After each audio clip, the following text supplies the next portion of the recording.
আসেন বাপেরা, যুবকেরা, তরুণেরা, আব্বারা ও আমার নবী পাকে প্রেমিকেরা ও আমার রাসূলের দিওয়ানারা ও আমার হলদিয়ার মানুষেরা, কান খাড়া করে শুনে নাও বাবা।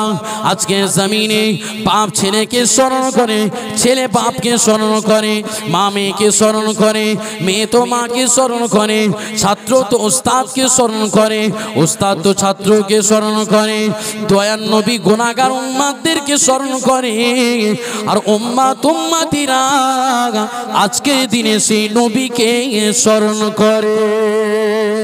বাপেরা, যুবকেরা, তরুণেরা, আব্বারা ও আমার নবী পাকে প্রেমিকেরা ও আমার রাসূলের দিওয়ানারা, সেই জন্য আজকে সেই রাসূলের দিওয়ানা হয়ে, রাসূলুল্লাহর মুহাব্বতের মানুষরা হয়ে সমস্ত কাজকে ফারেক করে নিয়ে আল্লাহ আল্লাহ খুশি করার জন্য, আল্লাহ আল্লাহকে খুশি করার জন্য আমাদের জান্নাত কিভাবে হবে, আমাদের কবরটা কিভাবে শান্তি হবে, আমার আল্লাহ পাকের রহমত কিভাবে পাবো, আমার আল্লাহ পাকের দিদার কিভাবে পাবো, এই জন্য সমস্ত কাজকে ফারেক করে দ্বীন ইসলামের জন্য তুমি আপনি সময় দিয়েছি।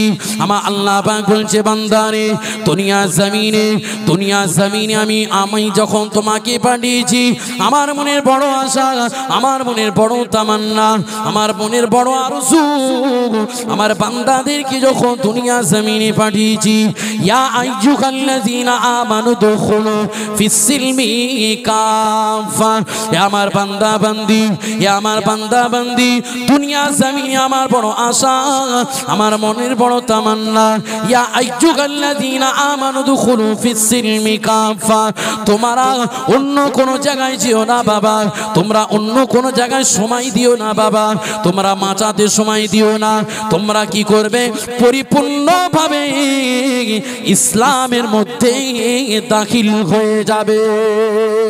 পরিপূর্ণভাবে ইসলামের মধ্যে দাখিল তো হতে হবে, দাখিল হতে হবে। পরিপূর্ণ ইসলাম তোমাকে আমাকে কি শিক্ষা দিচ্ছে? ইসলাম হলো শান্তি, ইন্নাদ-দীনা ইনদাল্লাহিল ইসলাম, ইসলাম হলো শান্তির ধর্ম। ইসলাম এসে গেলে তোমার ধর্মে শান্তি এসে যাবে বাবা। দুনিয়া জমিনে অনেক ধর্ম পাবে, খ্রিস্টান ধর্ম দেখতে পাবে, বৌদ্ধ ধর্ম দেখতে পাবে, হিন্দু ধর্ম দেখতে পাবে, নাসাই ধর্ম দেখতে পাবে, কিন্তু আমার আল্লাহ পাক বলেছে, বান্দারে দুনিয়া জমিনে যতই ধর্ম থাকুক না কেন, আমি আল্লাহ পাক সর্বশ্রেষ্ঠ ধর্ম ইন্নাদ-দীনা ইনদাল্লাহিল ইসলাম, আমি মনোনীত করে ইসলাম ধর্মটাকে সব থেকে উচ্চ করে দিয়েছি। আরো জোরে বলুন সুবহানাল্লাহ। ধর্ম তুমি পেয়েছো, শ্রেষ্ঠ না? শ্রেষ্ঠ তো, হ্যাঁ? কার কথা? আমার কথা? কার? আল্লাহর কথা। আল্লাহ বলেছে কোরআনে, শ্রেষ্ঠ ধর্ম আমি ইসলাম ধর্ম। এই ইসলামের অনুসারী যারা হবে তারা নাজাত পেয়ে যাবে। ইসলামের অনুসারী যারা হবে আমার রহমতের জান্নাত তারা পাবে। ইসলামের যারা অনুসারী হবে আমি আল্লাহ তাদের সঙ্গে দিদার নসিব করব। একটু জোরে বলুন, আর একটু জোরে বলবেন না বাপেরা, যুবকেরা। এই জন্য আল্লাহ পাক বললেন, এ আমার বান্দা বান্দি, দুনিয়া জমিনে বাবা, দুনিয়া জমিনে যখন যাবে, দুনিয়ায় মায়া মোহাব্বতে পড়ে যেও না বাবা, দুনিয়ায় গাড়ি বাড়ি পড়ে আল্লাহ আল্লাহ রসুলকে ভুলে যেও না বাবা, দুনিয়ায় টাকা হয়ে গেলে আল্লাহ আল্লাহ রসুলকে ভুলে যেও না বাবা, দুনিয়ায় তোমার ধন সম্পদ হয়ে গেলে আল্লাহ আল্লাহ রসুলকে ভুলে যেও না বাবা। তার কারণ হলো এই যে ইসলাম পেয়েছো বাবা, এটাকে মর্যাদা দেওয়ার চেষ্টা করো, একে সম্মান দেওয়ার চেষ্টা করো, একে ইজ্জত দেওয়ার চেষ্টা করো, একে মেনে জিন্দেগি চলার চেষ্টা করো। দুনিয়াতে বাবা কামিয়াব হয়ে যাবে, আখিরাত কামিয়াব হয়ে যাবে, কবরটা শান্তি হয়ে যাবে, মিজানের পাল্লা শান্তি হয়ে যাবে, আর আমার আল্লাহ পাকের রহমতের দিদার পেয়ে যাবে। বাপেরা, যুবকেরা, তরুণেরা, আব্বারা, আমার আল্লাহ পাক কোরআনে ঘোষণা করলেন, বললেন আলহামদুলিল্লাহি রাব্বিল আলামিন আর রহমানির রহিম মালিকি ইয়াউমিদ্দিন ইয়াকা না'বুদু ওয়া ইয়াকা নাস্তাঈন। আল্লাহ তোমার ইবাদত করি, তোমার কাছে উপাসনা চাই। পরক্ষণে আল্লাহ পাক বললেন সিরাতাল্লাযিনা আন'আমতা আলাইহিম। আল্লাহ পাক আপনি আমাদেরকে সঠিক পথের পথিক বানিয়ে দেন, সঠিক রাস্তা দিশারি দেখিয়ে দেন। সঠিক রাস্তা কোথায় পাবো আল্লাহ আপনি বলে দেন, বলে দেন। আমরা যেতে চাই কলকাতা, আমরা যেতে চাই দিল্লি, আমরা যেতে চাই বোম্বাই, কিন্তু বোম্বাই যেতে গেলে বোম্বাই রাস্তা ধরতে হবে, কলকাতায় যেতে গেলে কলকাতা রাস্তা ধরতে হবে, দিল্লি যেতে গেলে দিল্লি রাস্তা ধরতে হবে, আজমির শরীফে যেতে গেলে আজমির শরীফের রাস্তা ধরতে হবে, বাগদাদ শরীফে যেতে গেলে বাগদাদ শরীফের রাস্তা ধরতে হবে। যুবকেরা এই জন্য আল্লাহ পাক বলেছে বান্দারে ইহদিনাস সিরাতাল মুস্তাকিম, সঠিক পথের পথিক হয়ে যাও। সঠিক রাস্তা তো সবাই বলছে, কোন রাস্তায় গেলে আল্লাহ তোমাকে পাবো, কোন রাস্তায় গেলে তোমার নৈকট্য লাভ করব, কোন রাস্তায় গেলে তোমার রহমতে জান্নাত পাবো। আল্লাহ পাক পরক্ষণে ক্যাটাগরি ভাগ করে দিয়েছে, ক্যাটাগরি বলতে লেগেছে, স্তর বলে দিয়েছে। স্তরটা হলো ইয়াকা না'বুদু ওয়া ইয়াকা নাস্তাঈন ইহদিনাস সিরাতাল মুস্তাকিম। পরক্ষণে বলছে সিরাতাল্লাযিনা আন'আমতা আলাইহিম, যারা আমার রাস্তায় চলে আমার নৈকট্য লাভ করেছে, যারা আমার রাস্তায় চলে আল্লাহর রিজাবন্দি হাসিল করেছে, যারা আল্লাহর রাস্তায় চলে আমার জান্নাতের মানুষ হয়ে গেছে, ওই রাস্তায় তোমাকে আমাকে চলতে হবে। কোন রাস্তায় যাব আল্লাহ? আল্লাহ পরক্ষণে বলতে লাগলেন নবিয়্যিন, সিদ্দিকিন, শুহাদা, সালিহিন, এই চার শ্রেণীর রাস্তা ধরতে হবে। এক নম্বর হলো নবী, দুই নম্বর হলো সিদ্দিক সত্যবাদী, তিন নম্বর হলো শহীদানরা, পরক্ষণে চার নম্বর হলো আল্লাহর মাহবুব বান্দা। এই চারটে রাস্তা ধরলে আল্লাহ পাক বলেছে তুমি আমার ইহদিনাস সিরাতাল মুস্তাকিমের প্রতীক হয়ে যাবে। হবে না হবে? কোন রাস্তা বাবা? চারটে রাস্তা। একটা হলো নবী, দুটো হলো সিদ্দিক মানে সত্যবাদী, সালিহিন আল্লাহর মাহবুব বান্দা, তারপরে শুহাদা যারা শহীদ হয়ে গেছে। তাহলে এক একটা করে পয়েন্ট আপনাদেরকে বলি রাস্তাগুলো। একটা হলো নবী, নবীর রাস্তা। আচ্ছা বাবা, দুনিয়ার জমিনে যারা নবীর রাস্তায় জিন্দেগি চলেছে তাদের সম্মান কি কমে গেছে? জোরে বলুন। কিন্তু আপনি তো আমি তো সেই রাস্তায় চলিনি। আমরা মনে করেছি কার রাস্তায়? যে রাস্তায় নেতা দেখাচ্ছে, সে সিপিএম এর হতে পারে, কংগ্রেসের হতে পারে, বিজেপির হতে পারে, টিএমসির হতে পারে, হ্যাঁ অন্য আরো কিছু যা আছে, এরা বলছে এই রাস্তায় চল, তুই ঠিক রাস্তায় পাবি। আজকে আমরা এই মেদিনীপুরের জমিনে বেশি রাজনীতির একটু হই হই হয় নাই? এরা মনে করেছে এই রাজনীতির জিন্দেগি মনে হয় আমার চললে আমার জিন্দেগি কামিয়াব হয়ে যাবে। না রে পাগল। একটা কথা আছে, বলছে আমি খাবো বলছে কোথায় পাবো? বলছে ধার কন্যা, বলে সুদবে কে? লববঙ্গ বলো ক্যাঁচ কলা, মানে লাস্টে আপনাকে ধরিয়ে দেবে কি ক্যাঁচ কলা, বুঝতে পারছো? এটা বলছে খাবো। একজন বলছে খালি খাবো। এ বলে কোথায় পাবো রে? এ বলছে ধার কন্যা, তাহলে এ বলছে সুদবে কে? তারপরে সবকিছু লবডঙ্গ, মানে আমি খাবো তোরা বাদ, বুঝতে পারছেন? সমাজ তো এই দিক। আজকে যাদের জন্য গলা ফাটাচ্ছে, যাদের জন্য জান দেবার জন্য কুরবান হচ্ছে, দুনিয়ায় জানবেন এ সব কিছু ভালোবাসা বাবা, প্লাস্টিক ভালোবাসা। এ তোমাকে কিচ্ছু দিতে পারে না, তোমাকে কিচ্ছু দিতে পারবে না। এ শুধুমাত্র চোখের খোরাক কিছু দিনের জন্য দেবে। আর যদি দিতে চায়, একমাত্র আল্লাহ রাসূলের পথে যারা জিন্দেগি চলাফেরা করেছে তাদের রাস্তায় জিন্দেগি চলো, তাদের রাস্তাটাকে ধরে নাও। আজকে তো আপনারা খুশনসিব, এই মেদিনীপুরের জমিনে একটা দরবার শরীফ আছে, হাক্কানি দরবার। জানেন তো আপনারা দরবারের নামটা কি? প্রতাপপুর দরবার শরীফ। জানেন আপনারা? আপনারা ধন্য। এমন একটা দরবার যে দরবারে আল্লাহ নৈকট্য লাভ করার জন্য সেই রকম রাস্তার পথের পথিক দেখায়। এই রাস্তা ধরতে গেলে, আল্লাহ রাস্তা ধরতে গেলে একটা দরবারে যান, দেখবেন এই দরবারে গেলে রুহানি যেটা খোরাক, অন্তরের খোরাক আপনি পেয়ে যাবেন। এই দরবার এমন একটা হাক্কানি দরবার। তো আপনারা তো বড় খুশনসিব, কিন্তু তারপরেও আমরা কি যাই? আমরা ওসব দরবারে যাব না। আমরা কোথা পার্টি অফিসের দরবার আছে, ওই দরবারে যে বসে থাকবো। আমরা কোথায় যাব? কোথায় মাচা দরবার খুলেছে, মাচা, ওই দরবারে যাব। আমরা কোন দরবারে যাব? ক্লাব খুলেছি, ক্লাব, ওই ক্লাবের দরবারে যাব। তাই তো নাকি? জোরে বলুন না। ভালো দরবারে ওঠা বসা করতে গেলে নিজেকে আগে সোচটাকে তৈরি করুন। জানবেন আসমান থেকে পানি বর্ষণ হয়, হয় নয়নি? তো আসমানের পানি যখন পড়ে, পড়ার পরে তিনটে ক্যাটাগরিতে ভাগ হচ্ছে। আসমানের পানি পড়ছে নর্দমাতে। নর্দমায় পানিটা পড়লে নর্দমার পানিটা কি হবে? বা পাক থাকবে না নাপাক থাকবে? বলুন না, জোরে বলুন না। নাপাক। আবার আসমানের পানিটা একটা কচু পাতায় যদি পড়ে, কচু পাতা দুধ থেকে ওই পানিটা চিকবিক চিকবিক দেয়, ঝলকায়, রসনি। আর একটা পানি আসমান থেকে যদি হাতে পড়ে, খাওয়া যাবে না যাবে না? পাক না না পাক? পাক।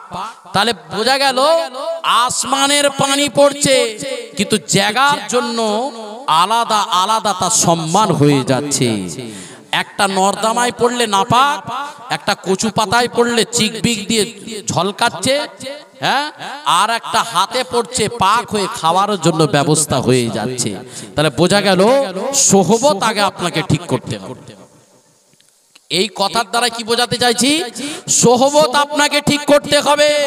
কোন সোহবতে যাবেন? পানিটা নর্দমার সোহবতে চলে গেছে, নোংরা নাপাক হয়ে গেছে।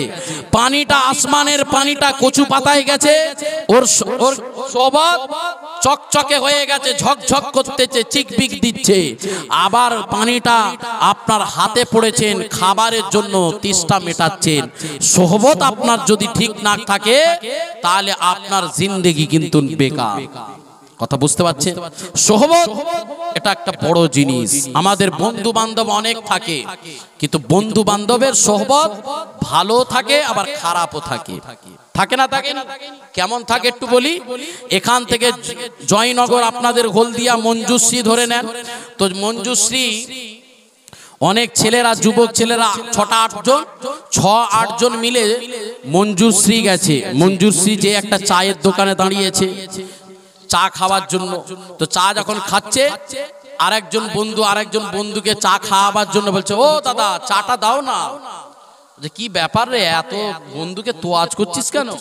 বলছে জানিস না, এ হলো আমার বেস্ট ফ্রেন্ড। কি ফ্রেন্ড? জোরে বলুন না। এ হলো আমার বেস্ট ফ্রেন্ড। আচ্ছা, এ যদি বেস্ট ফ্রেন্ড হয়, তাহলে দীঘার সমুদ্রে কারা নিয়ে যাচ্ছে? গার্লফ্রেন্ড। ওই বেস্ট ফ্রেন্ড আর গার্লফ্রেন্ড করতে করতেই সমাজ পুরো বলুন শেষ। আচ্ছা, বেস্ট ফ্রেন্ড শান্তি চেয়েছে, একদিন দিয়েছেন। মুসাফির চেয়েছেন, একদিন দিয়েছেন। পান খেতে চাইছে, একদিন দিয়েছেন। সিগারেট খেতে চাইছে, একদিন দিয়েছেন। ঠিক আছে, যখন ওই বন্ধুকে আরেকবার নিয়ে যাবেন, কিছু যখন খাওয়াতে পারবেন না, তখনই ওই বন্ধুটা বলবে, ওই আব্বাস ভাইয়ের সঙ্গে যে কোনো লাভ নেই, ও তো খাওয়াতে পারে না, নিয়ে যে খালি গামে ঘুরিয়ে নিয়ে পালিয়ে যাবে। জোরে বলুন। তাহলে স্বার্থের জন্য যাচ্ছিল না? যাইনি। ও জানে বন্ধুর সঙ্গে গেলে কিছু পাবো, তাই তো নাকি? একটু জোরে বলুন না। স্বার্থ ছাড়া কোনো মানুষ দুনিয়া এক পা আগায়নি। আপনি ভাববেন আপনার যদি গার্লফ্রেন্ড, বয়ফ্রেন্ড, আপনার সমস্ত দুনিয়ার যা কিছু আছে, সব কিছু যে ভালোবাসায় জড়িয়ে আছেন জিলিপির প্যাঁচের মতো, এই সব ভালোবাসা এটা কি? সব কি? ধোকা, ধোকা, ধোকা। এ আপনার অরিজিনাল ভালোবাসার মানুষ নয়। কিন্তু অরিজিনাল ভালোবাসার মানুষ 3 জন। কজন? জোরে বলেন কজন? এরা নিঃস্বার্থে ভাবে ভালোবাসে। আজকে আপনি ভালোবাসতে গেলে একটা কথা শিখে রয়েছে, আরে হ্যালো, আই লাভ ইউ জান, আই লাভ ইউ। ওর বিরাট ব্যাপার। কালকে ছান্নায় লাথি মেরে পালাচ্ছে। আমি একদিন জলসায় যাচ্ছিলাম, তো জলসায় যেতে যেতে গাড়ির পিছনে লেখা আছে সনম বেওয়াফা। কি লেখা আছে জোরে বলুন? সানাম বেওয়াফা। গাড়িতে ঘুমিয়ে গেছি, আমার ড্রাইভার ভাই বলছে হুজুর আপনি উঠুন, গাড়ির পিছনে তো অনেক কিছু লেখা থাকে, দেখবি জ্বলবি লুচির মতো ফুলবি, হ্যাঁ হিংসা করো না, চেষ্টা করো, এই সমস্ত কিছু লেখা দেখতে পাই। কিন্তু আজকে গাড়ির পিছনে দেখতে পাচ্ছি কি সানাম বেওয়াফা। আমার গাড়ির ড্রাইভার যখন আমাকে জিজ্ঞাসা হুজুর এই ব্যাপারটা কি বলুন তো, আমি তখন বললাম জানিস এই গাড়ির মালিক নিশ্চয়ই একজন কোনো মানুষকে ভালোবাসতো, ভালোবাসতে গেলে বাবা বিশেষ কিছু জিনিস লাগবে, লাগবে না? ভালোবাসতে গেলে এক নম্বর হলো ভালোবাসার মধ্যে দিয়ে সর্বপ্রথম বিশ্বাস থাকে। বিশ্বাস যদি গন্ডগোল হয়ে যায় ভালোবাসা জন্মায় না। সে স্বামী স্ত্রী হতে পারে, বাপ মায়ের হতে পারে, হ্যাঁ আপনার ছেলে মেয়ের হতে পারে, যাই হোক ভালোবাসা করতে গেলে ভালোবাসার প্রথমে সর্বপ্রথম বিশ্বাস লাগে। বিশ্বাস হয়েছে, পরক্ষণে ভালোবাসা জোড়াতে গিয়ে যে চোখের পানিও ফেলেছে, সময় দিয়েছে, কত রাত জেগেছে তার কোনো হিসাব নেই চোখের নিচে। হ্যাঁ এখন রাত হয়, রাত কটার সময় হয়? সন্ধ্যে 7টায়, আর রাত হচ্ছে না। যুবক ছেলেদের রাত হয় রাত 2টো থেকে 3টে। কি গো ঠিক বলছি না ভুল বলছি? রাত হয় ওদের। আর ফজরে যখন যদি আজানটা কানে পড়েছে বাবারে খুব ঘুম লেগে গেছে, আর সরে যা এবার সরা, এতক্ষণ ধরে মোবাইলে চ্যাট হচ্ছে, মোবাইলে হই হই হচ্ছে, মোবাইল হচ্ছে না, সব সময় সময়টা কাটিয়েছে। কিন্তু ফজরের আজান যখন হয়েছে আর ও শয়তান বলে দিয়ে চলে শুয়ে পড়, আর যাসনি বাবা, গেলেই তো বিপদ, শুয়ে পড়েছে। তাহলে বোঝা গেল সারা রাত ধরে মোবাইল কাটিয়ে কাটিয়ে সময় কাটিয়েছে। কিন্তু ফজরে আসসালাতু খায়রুম মিনান নাওম বলছে কি নামাজ হতে তোর ঘুম উত্তম, আর তখন বলছে নামাজ হতে আমার ঘুম উত্তম নয়, আমার মোবাইল হতে এবার আমার ঘুমটা উত্তম। এবার কিসের উত্তম হচ্ছে? ঘুম হতে নামাজ উত্তম। আসসালাতু খায়রুম মিনান নাওম ডাকছে মুয়াজ্জিন, উঠে পড় বাবা উঠে পড়, ঘুম থেকে তোর নামাজ উত্তম। এ বলছে বেটা না, ওটাকে একটু চেঞ্জ করে বলতে হয় কি যে এখন এবার আসসালাতু খায়রুম মিনান নাওম হয়েছে কিসের জন্য বাবা? মোবাইলটাকে সরিয়ে ঘুম এবার দরকার। ঠিক বলছি না ভুল বলছি একটু বলেন না? এই যে সমাজ, এটা হলো পরিস্থিতি। তাহলে কোথায় ছিলাম বাবা? দুনিয়ার জমিনে যেই জায়গাটায় আপনি বিলংস করছেন, যে ভালোবাসায়, এই ভালোবাসায় তাহলে সময় দিয়েছেন, চোখের পানি ফেলেছেন, অনেক কিছু আপনার জিন্দেগির অনেক ক্ষয় করেছেন, টাকা টাকা টাকা, মাঝে মাঝে গিফট দিয়েছেন, কিন্তু পরক্ষণে বেওয়াফা করে চলে গেছে। এই কষ্টে দুঃখেতে সে বলল কি রে বললি তো আই লাভ ইউ, আমি তোকে ভালোবাসি, মৌলী সাহেবকে আর পছন্দ হলুনি। 5 বছর পরে ও ছান্নায় লাথি মেরে চলে গেছে, একটা দেবের মতন সুন্দর একটা হিরো পেয়ে গেছে, ওখানে চলে গেছে। এই দুঃখ কষ্টতে গাড়ির পিছনে লিখে রেখেছে সানাম, জোরে বলো, সানাম বেওয়াফা লিখে রেখেছে।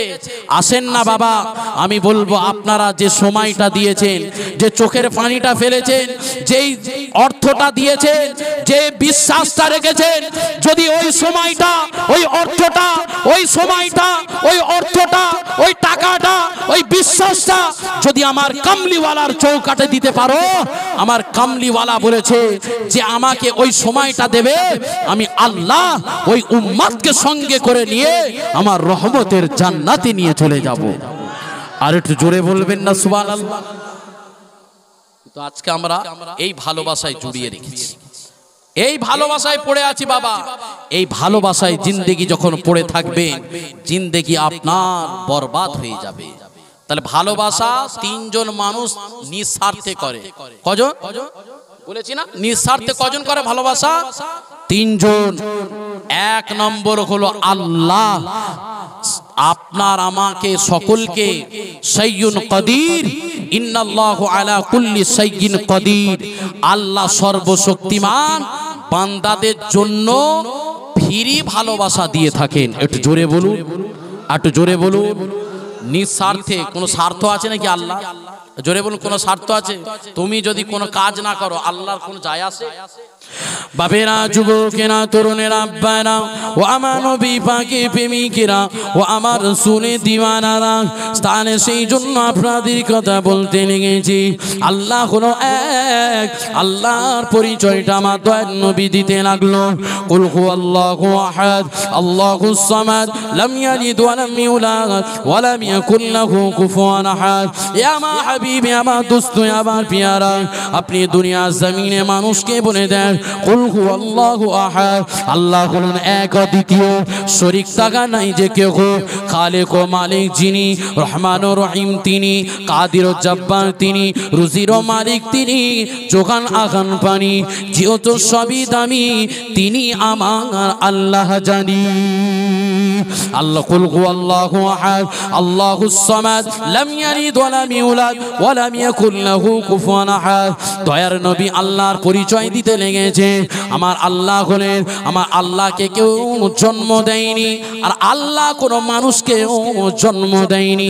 এটা হলো আল্লাহ, সেই আল্লাহর সঙ্গে কাউকে শরীক করবে না। আল্লাহ হলো নিরাকার, আল্লাহ কোনো আকার নাই, আল্লাহর সঙ্গে কাউকে শরীক করবে না। বাবা, যখন কোনো আল্লাহর সঙ্গে শরীক করে দাও বাবা, আমার আল্লাহ বড় রাগান্বিত হয়ে যায়। যেমন করে আপনার স্ত্রী, আপনার স্ত্রীকে আপনি বড়ই ভালোবাসেন, আপনার স্ত্রীকে আপনি বড় পিয়ার করেন, কিন্তু আপনি দেখতে পেয়েছেন যখন কাজে বেরিয়ে গেছে, কাজ থেকে হঠাৎ করে যখন বাড়িতে এসে পৌঁছে গেছেন, ওই বাড়িতে যখন ঢুকেছেন, বাড়িতে ঢোকার পরে দেখতে পেলে নিজের স্ত্রীটা আমি, আমার স্বামী আমার সঙ্গে না থেকে অন্য একটা পর পুরুষের সঙ্গে সে দিন কাটাচ্ছে, সময় কাটাচ্ছে। ওই অবস্থাটা যদি আপনি আমি দেখি নিজের স্বামী হয়ে, নিজের স্বামী যদি এই কথাটা নিজে দেখতে পায় চোখে, তার সঙ্গে সঙ্গে স্বামী রাগান্বিত হয়ে যায়, রাগান্বিত হয়ে মোটকা গরম হয়ে বলতে থাকে, কি ব্যাপার, কি ব্যাপার, কি ব্যাপার, তুই আমার স্ত্রী হয়ে অন্য পুরুষের কাছে কেন সময় কাটাচ্ছিস? যেমন ভাবে আপনি রেগে যান, রাগান্বিত হয়ে যান, আমার আল্লাহ পাক বলেছে বান্দা, দুনিয়া জমিনে আল্লাহর সঙ্গে যে শরীক করবে, আল্লাহর সঙ্গে যে শরীক করে দেবে, আমি আল্লাহ ওই রকম বড় রাগান্বিত হয়ে যায়। বাবা, এই যুবকেরা, জওয়ানেরা, সে আল্লাহ তোমার জন্য, সে আল্লাহ তোমার জন্য, আমার জন্য সব ব্যবস্থা করলেন। আল্লাহ বলতে লাগলেন, আমার বান্দারা দুনিয়ার জমিনে যাবে, দুনিয়ার জমিনে যাওয়ার জন্য আমি বিছানা করে দিলাম। জালিকাল কিতাবুল লা রাইবা ফিহি হুদাল লিল মুত্তাকিন। আলিফ লাম মিম, যালিকাল কিতাবু লা রাইবা ফিহি হুদাল লিল মুত্তাকিন আল্লাযীনা ইউমিনুনা বিল গায়বি ওয়া ইয়াকিমুনাস সালাত ওয়া মিম্মা রাযাকনাহুম ইউনফিকুন।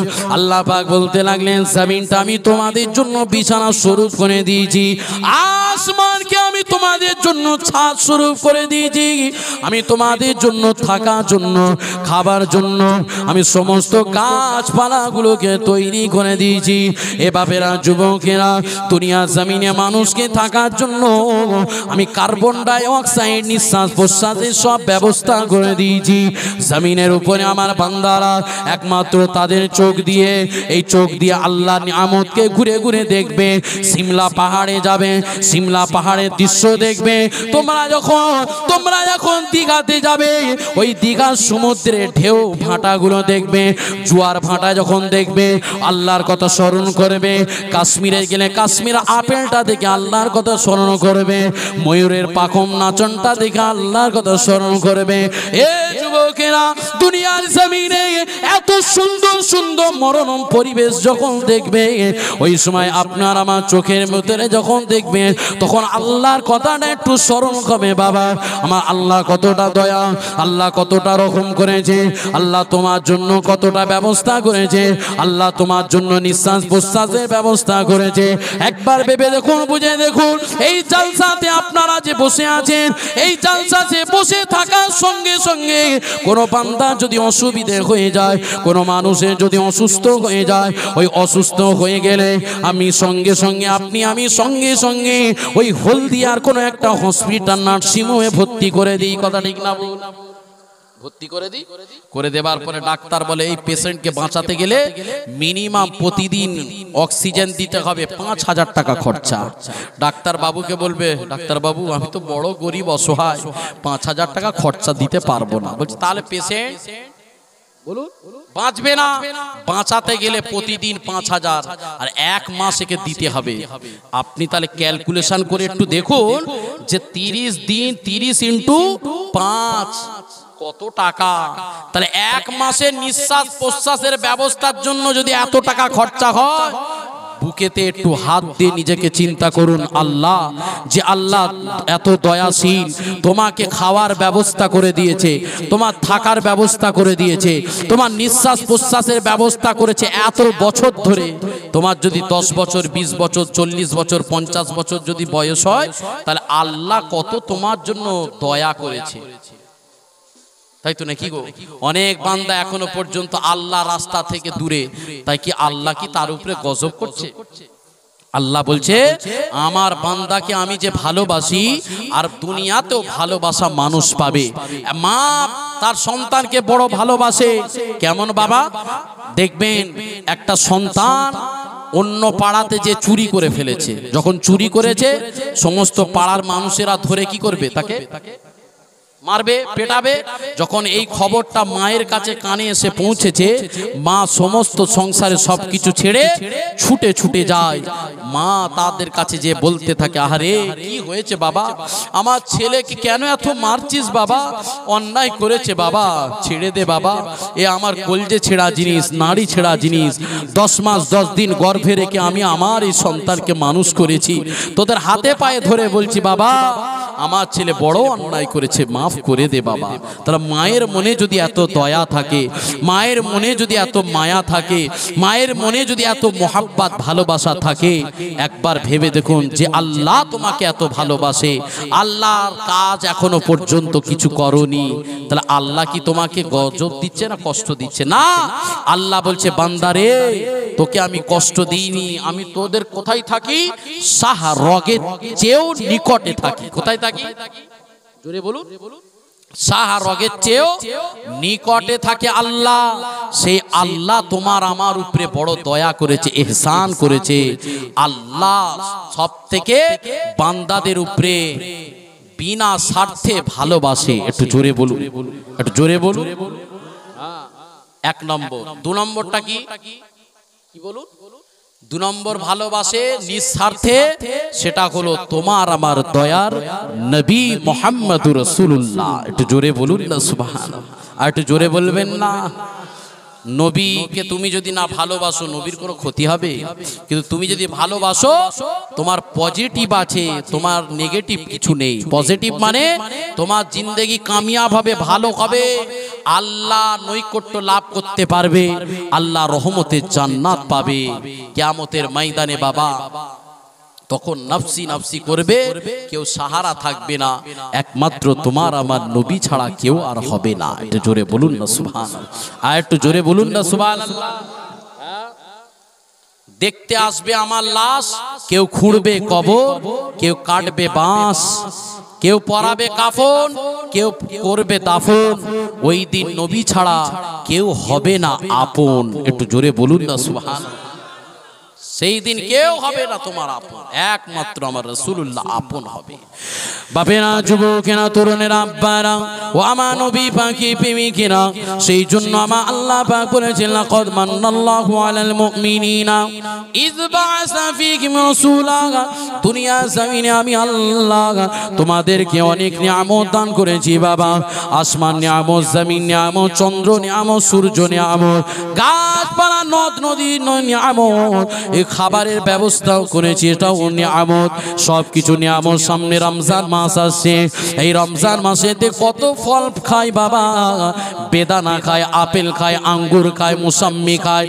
আপেল খায়, আপনি আঙ্গুর খান অনেক করে, এত ফল যে দেখতে পান, এই সমস্ত খাবারটা খাবে, আর এটা হলো নিয়ামত, নিয়ামত, নিয়ামত। এ যুবক, আল্লাহ পাক বলতে লেগেছে, লাকাদ মান্নাল্লাহু আলাল মুমিনিনা ইয বাআসা ফীহিম রাসূলা। এ আমার বান্দা বান্দি, দুনিয়া জমিনে এর থেকেও বড় নিয়ামত আমি আল্লাহ তোমাদের কাছে আমার হাবিবুল্লাহকে, আমার দয়ার নবীকে আমি সব থেকে বড় নিয়ামত করে পাঠিয়েছি। ওমা আরসালনাকা ইল্লা রাহমাতাল লিল আলামিন করে পাঠিয়েছি ওমা আরসালনাকা ইল্লা শাহিদা ওয়া মুবাশশিরান ওয়া নাযীরা করে পাঠিয়েছি আপনার আমার দয়ার নবীকে বেনজির করে পাঠিয়েছেন আপনার আমার দয়ার নবীকে সর্ব আলা করে পাঠিয়েছেন এ যুবক দুনিয়া জমিনে আমার রাসূলুল্লাহ যখন দুনিয়া জমিনে এসেছে বাবা আর তুমি দুনিয়া জমিনে আসি বাবা দুটো আশাটা এক হতে পারে না আপনি আমি দুনিয়া জমিনে মায়ের গর্ভ থেকে দুনিয়া জমিনে যখন এসেছি ওই সময় আপনি আমি কান্নাকাটি করতে এসেছি ডাক্তার বলতে থাকে বাচ্চা যত কাঁদবে তত হলো পজিটিভ না কাঁদলে হলো নেগেটিভ এ যুবক কিন্তু আমার রাসূলুল্লাহ দুনিয়া জমিনে যখন এসেছে ওই সময় আমার রাসূলুল্লাহ কোনো মানুষের কথা বললেন না নিজের পরিবারের কথা বললেন না নিজের স্ত্রীর কথা বললেন না নিজের দুনিয়া কোনো মানুষের কথা বললেন না বাপের কথা বললেন না মায়ের কথা বললেন না পরিবারের কোনো কাউর কথা বললেন না আমার রাসূলুল্লাহ দুনিয়া জমিনে 12ই রবিউল আউয়াল সুবে সাদে গরিবদের গমখার মদিনা ঝুমা কুল নবীদের সরদার আমিন আল্লাহর মদিনা দুলাল দয়ার নবী যখন দুনিয়া জমিনে এসেছে আসার সময় তোমার আমার গুনাহগার উম্মতিদের কথা চিন্তা করতে এসেছে সুবহানাল্লাহ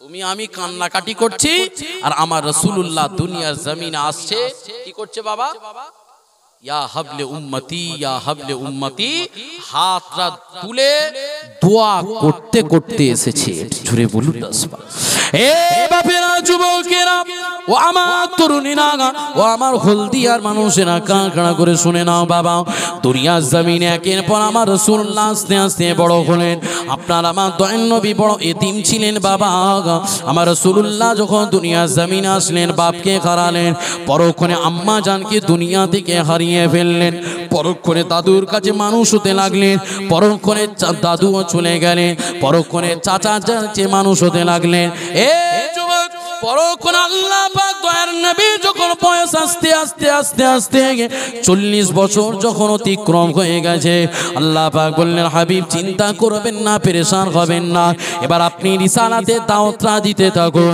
লা ইলাহা ইল্লাল্লাহ মুহাম্মাদুর রাসূলুল্লাহ আল্লাহকে আল্লাহ বলে মেনে নাও নবীকে নবী বলে মেনে নাও কামিয়াব হয়ে যাবে বাবা কামিয়াব হয়ে যাবে এ যুবকেরা আমার রাসূলুল্লাহ দুনিয়া জমিনে যখন আসলেন দুনিয়া জমিনে আসার পরে আমার দুনিয়া জমিনে রাসূলুল্লাহকে কত অত্যাচার করেছে মক্কাবাসীরা কত জুলুম করেছে বাবা আমার রাসূলুল্লাহ যখন রাস্তা দিয়ে চলতে রাস্তায় কাঁটা বিছিয়ে দিত আমার রাসূলুল্লাহ যখন নামাজ আদায় করতেন আমার রাসূলুল্লাহর ঘাড়েতে গর্দানে কাপড় দিয়ে টানাটানি করতে রাখতেন আমার রাসূলুল্লাহ যখন দুনিয়া জমিনে এসেছে বাবা আমার রাসূলুল্লাহকে কত কষ্ট দিতে লেগেছে তাহলে একবার ভেবে দেখো যে রাসূলুল্লাহ দুনিয়া জমিনে যখন এসেছে কত কষ্ট করে দ্বীন ইসলামকে প্রচার করতে লেগেছে কিন্তু এক তারিখে আবু জেহেল আবু লাহাব উতবা সাহেবা সবাই মিলে চিন্তিত হয়ে গেল তার কারণ হলো আমার রাসূলুল্লাহর কাছে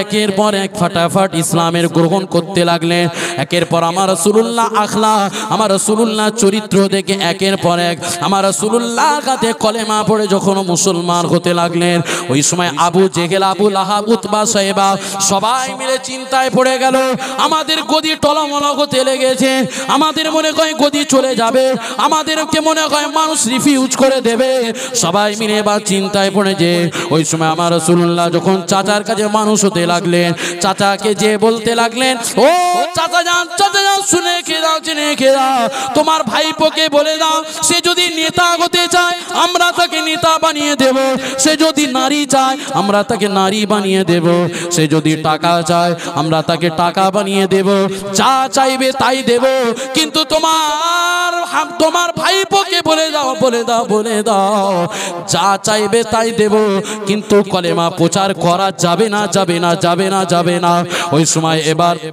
ওই সময় এবার আবু জেহেল আবু লাহাব উতবা সাহেবা বলে চলে এসেছে পরক্ষণে এবার চাচা ভাইপোকে ডেকে বলছে ও ভাইপো শোন বাবা শোন ওই সময় আমার রাসূলুল্লাহ নিজে মনে করলেন আমার চাচা ডাকছে এই কারণে ডাকছে আমার মনে হলো মক্কাবাসী কোন একজন মানুষ বেদিন বেঈমান ইসলামের অনুসারী হয়ে যাবে, ইসলামের কলেমা পড়ে মুসলমান হবে। আমার মনে হলো একজন ব্যক্তি যদি ইসলাম গ্রহণ করে, আমার মনে হলো এই সিনাটা 50 হাতের মতো লম্বা হয়ে যেত। বাপেরা, যুবকেরা, পরক্ষণে আমার রাসূলুল্লাহ আসলেন। রাসূলুল্লাহ আসার পরে চাচার কাছে বলতে লাগলেন, ও চাচা জান কি ব্যাপার বলুন। চাচা জান বলতে লাগলেন, ও ভাইপো শোনো শোনো শোনো শোনো বাবা, ও ভাইপো শোনো শোনো বাবা, কি হয়েছে বলো। এই জন্য আমার কাছে মক্কার আবু জেহেল, আবু লাহাব, উতবা সাহেবা 7 জন মিলে এসে বলতে লাগলো, তোমার ভাইপোকে বলে দাও যদি নেতা হতে চায় দুনিয়ায় নেতা বানিয়ে দেব, তুমি যদি টাকা চাও টাকা বানিয়ে দেব, তুমি যদি নারী চাও নারী দিয়ে দেব, কিন্তু কলেমা প্রচার করা যাবে না যাবে না যাবে না। আর যদি কলেমা প্রচার করো বাবা, তাহলে আমার গর্দানকে আলোক করে দেবে। আমার গর্দানকে কে বলছে কথাটা? চাচা বলছে, ভাইপো আজ থেকে তুই কলেমা প্রচার করিসনি বাবা, আমার গর্দান আলোক করতে হবে। রাসূল বলছে, ও চাচা, দুনিয়াতে আসলাম বাপকে হারালাম, পরক্ষণে মা হারালাম, তারপরে দাদু হারালাম, তারপরে আমি মনে করলাম চাচাকে পেয়েছি, আমার কষ্ট দুঃখের চোখের পানিটা আপনি কমসে কম বুঝবেন, কষ্টটা আপনি বুঝবেন, চাচা আপনিও বুঝবেন না। তখন পরক্ষণে আমার রাসূলুল্লাহ চোখের পানি ফেলে ফেলে চাচাকে বলতে লাগলো, ও চাচা যান, মক্কাবাসীদের আবু জেহেল, আবু লাহাব, উতবা সাহেবা ওদেরকে বলে দাও, ওরা যদি টাকা দেবে বলেছে, নারী দেবে বলেছে, নেতা বানাবে বলেছে, আর আমি বলছি আমাকে এসব কিছু লাগবে না। আমার এক হাতে যদি আসমানের চাঁদটাও যদি এনে দেয়, অপর হাতে যদি আসমানের সূর্যও এনে দেয়, তথাপি আমি মুহাম্মদ বলছি আল্লাহ যে দায়িত্ব দিয়ে পাঠিয়েছে এই দায়িত্ব থেকে কিঞ্চিত পরিমাণ দূরে সরে যাব না। জোরে বলুন, একটু জোরে বলবেন না, আর একটু জোরে হবে না। আমার রাসূলুল্লাহ আজকে সমাজে এই 3টা জিনিসেই পাগল তো নাকি গো? হ্যাঁ বলো না, কেউ নেতা হওয়ার শখ, খালি নেতা হবে, জানে ফ্রি ফোকটে খালি মাল ছাড়লে ভালো, খেটে খেতে খুব কষ্ট, নেতা হয়ে গেলেই তো মাল সব ঢুকবে ঘরেতে, বুঝতে পারছো নি? রাতারাতি কোটিপতি কোথা থেকে হলি রে মোর বাপ? বলছে জানিস নি আমার সব এই হলদিয়াতে বড় বড় ফ্যাক্টরি চলছে। কিসের ফ্যাক্টরির বাপ? বলছে টাকার ফ্যাক্টরি চলছে। বুঝতে পারছো নি? নেতা হলে কি হবে? ফ্রি ফ্রি বলো না, কথা আপনাদের কষ্ট হচ্ছে নাকি? আমি মনে করছি আপনাদের কড়া কড়া হয়ে যাচ্ছে, হচ্ছে না তো? নেতার শখ খুব, জানেন নেতা হতে গেলে রাস্তার পয়সা ঝেড়ে মারতে পারবো, কোথায় যদি বাথরুমের পয়সা এসছে ঝেড়ে নেবো, কোথায় কন্যাশ্রী, রূপশ্রী, ঐক্যশ্রী, যুবশ্রী, কত শ্রী চলতেছে, সব মাল ঢুকবে। কিন্তু সবাই নয়, আবার যারা নিঃস্বার্থে করে তারা তো করে, আর যারা এই সমস্ত সমাজে কিছু মানুষ নোংরা আছে যারা নিজের খালি আখের গোছাবার জন্য ব্যস্ত, বুঝতে পারছো নি? ও সমাজের কিছু কাজ করে না। আমার দাদা হুজুর পীর কেবলার কাছে অনেক নেতা যেত, সমস্ত ধর্মের নেতারা যেত। দাদা হুজুর বলতেন, বাবা যে 10-এর কাজ করবে, দেশের কাজ করবে, আল্লাহ যেন তাকে কামিয়াবি করে, বুঝতে পারছেন? কিন্তু আজকে আমিও বলে যাচ্ছি আপনাদের কাছে, এই সমাজে দেশের 10-এর যারা কাজ করবে আল্লাহ তাদেরকে কামিয়াবি করুক, কিন্তু এটা জানবেন নেতাও দরকার আছে না নাই? এটা জোরে বলুন। হ্যাঁ, ওটাও আছে দরকার, নিঃস্বার্থে। কেমন নেতা হবে? কেমন নেতা? খালি লোকের বাঁশ দেওয়া নেতা হবে নাকি? বলুন কেমন নেতা? নেতা এমন হবে যে মানুষ যেন আপনাকে সব সময় পাশে পায়, বিপদে পায়, সমস্যায় পায়, কমসে কম সুখে যদি না পায় দুঃখেতেও যেন কমসে কম পায়, এই আশা করেই তো নেতা বানায়। কিন্তু আমার রাসূলুল্লাহ কেমন নেতা ছিল, আর আজকের দুনিয়ার নেতা কেমন? পার্থক্য আছে না নাই? জোরে বলেন, আছে না নাই? দুনিয়ার জমিন আজ থেকে 1500 বছর আগে আমার রাসূলুল্লাহ নেতা হয়েছিল। বাবা নেতা কেমন ছিল?